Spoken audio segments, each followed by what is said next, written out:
خويا لنعاياك دهري والبس اسود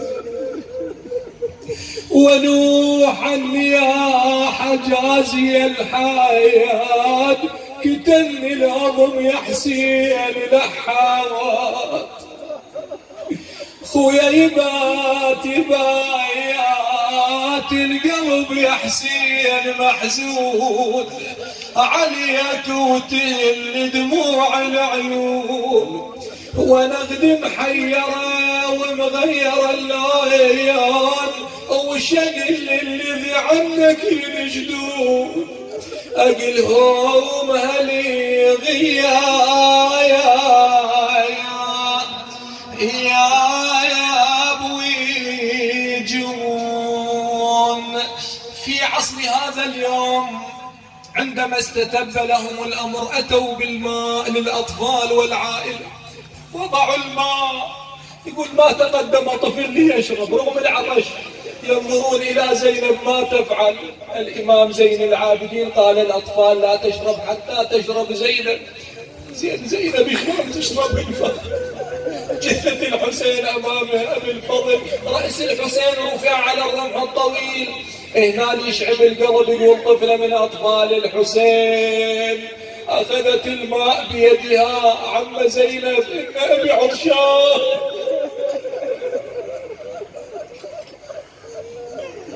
شلون أشرب وأبوي انحرم منه. والله ونه من بعد ينسمع ونه. حميد بن مسلم يقول شفت تلك الطفلة أردت أن أخبز النار قالت يا شيخ يا ظالم لا تضربني لا تسلبني أنا يتيمة. قلت أنت يتيمة من؟ قلت أنا يتيمة أبي عبد الله الحسين. ثم قالت يا شيخ تقول عمتي إن لنا في الغري اليوم كله احنا من اشتد القتال والنزال نقول وين علي؟ إن لنا في الغري قبرا لجدي أمير المؤمنين. قال إن الغري بعيد. قالت إذا دلني على جثة والدي. يقول أتيت بها مرت على النهر قالت أنا عطشانة يا شيخ. مرت ما شربت تنظر إلى الماء ثم أخذت بطرف ثيابها على صغر سنها وأتت معي إلى الحسين. جلست عند الجسد الشريف وضعت يدها على الجرح. أبا من ضربك تلك الضربة؟ أبا من طعنك تلك الطعنة؟ أبا من أيتمني على صغر سني ويا ما قليت بنت الضيع بعدي يا هيبتي ويا نجم سعدي أثار الأم يا ناس قيمة يا أبا عبد الله ويلي في على بنات الحريم.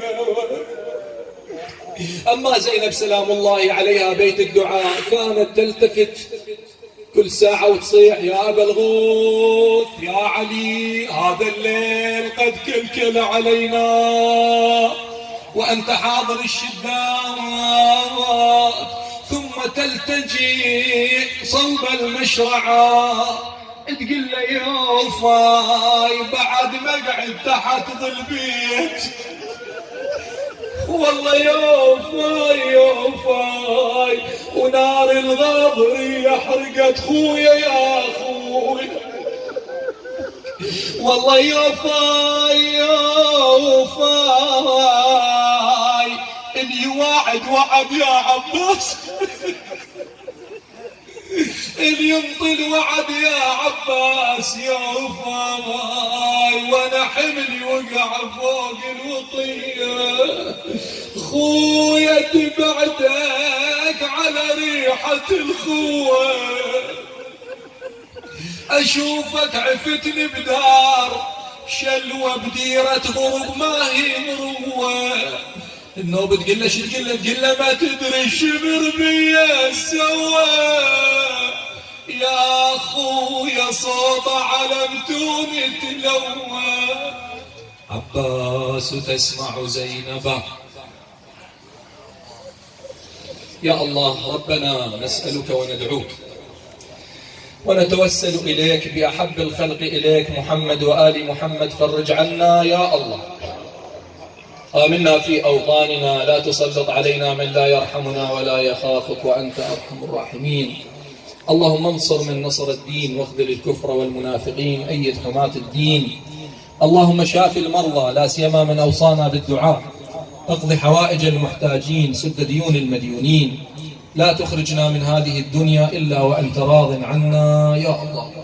اللهم تقبل منا هذا القليل لوجهك الكريم، وعزاء لسيدتنا ومولاتنا فاطمة الزهراء عليه السلام، ولمولانا صاحب العصر والزمان يا الله. اللهم عجل في المقرب في فرج مولانا صاحب العصر والزمان، واجعلنا من أنصاره وأعوانه والذابين عنه والمسارعين إلى خدمته والمستشهدين بين يديه يا الله. اللهم وفقنا والجالسين لخدمة سيد الشهداء يا الله، والقائمين على هذا المأتم المبارك وفقهم لخير الدنيا والآخرة يا الله. إلى أرواح موت السامعين الجالسين المؤسسين، إلى روح سيدنا ومولانا أبي عبد الله الحسين وأهل بيته وأصحابه الكرام، نهدي ثواب سورة الفاتحة تسبقها الصلاة على محمد وآل محمد.